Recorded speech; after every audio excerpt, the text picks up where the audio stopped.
ආයිබෝවන් වෙනද වගේම තමයි අලුත් වීඩියෝ එකකින් ඔයාව හම්බෙන්න ආවේ මෙන්න මේ කරුණ ගැන කියන්න. ඇත්තරම ඔයා දන්නවද කොච්චර බිසි පර්සන් කෙනෙක් වුණත් කොච්චර කාර්යබහුල මිනිසෙක් වුණත් මට දැනෙන විදියට තමන්ගේ සමීපතමයන් මිස් කරන්න එපා. ඇයි මං එහෙම කිව්වේ? තමන්ගේ සමීපතමයන් තමයි තමන්ට අවපීඩන තත්ත්වයක හරි තමන්ට බැරි වෙච්ච අවස්ථාවක හරි ළඟින් ඉඳගෙන උදව් කරන්නේ. මං ඇයි අවපීඩන තත්ත්වයක් කිව්වේ? අවපීඩන තත්ත්වයක් කියන්නේ තමන් බිස්නස් එකක් කරන මිනිසෙක් වෙන්න පුළුවන්, රස්සාවක් කරන මිනිසෙක් වෙන්න පුළුවන්. රාජකාරීමය වශයෙන් ගොඩාක් දුරට තමන්ගේ මනසට මානසික ආතතියක් ගෙන දෙනවා. අන්නේ මානසික ආතතිය ගොඩාක් දුරට ආයතනය තුලින් නිම වෙන්නේ නැහැ.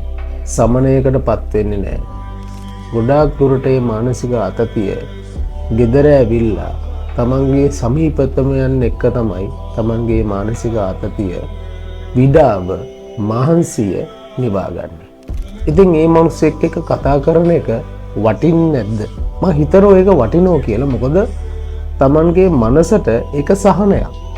තමන්ගේ ළඟම මිනිසෙක් එක්ක අම්මා වෙන්න පුළුවන්, තාත්තා එක්ක වෙන්න පුළුවන්, තමන්ගේ මල්ලි නංගි එක්ක වෙන්න පුළුවන්, අක්කා අයියා එක්ක වෙන්න පුළුවන්.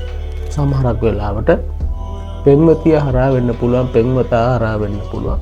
තමන්ගේ මානසික නිදහස අන්න ඒ ක්‍රමය අනුව තමන්ගේ තවත් එක්කෙනෙක්ට මේක කියලා තමන්ගේ මානසික ආතතිය කියන දේ විඩාව සමනයකට පත් කරගන්න පුළුවන්.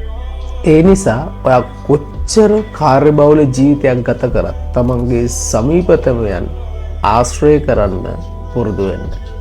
මොකද තමන්ගේ පවුලේ උදවිය, තමන්ගේ පෙම්වතා පෙම්වතිය සමහරක් දුරට ඒ අය තමන්ගේ මනසට ගොඩක් සහනය ගෙනල්ලා දෙන්න පුළුවන් තමන්ගේ ඒ කියන දේවල් හරහා.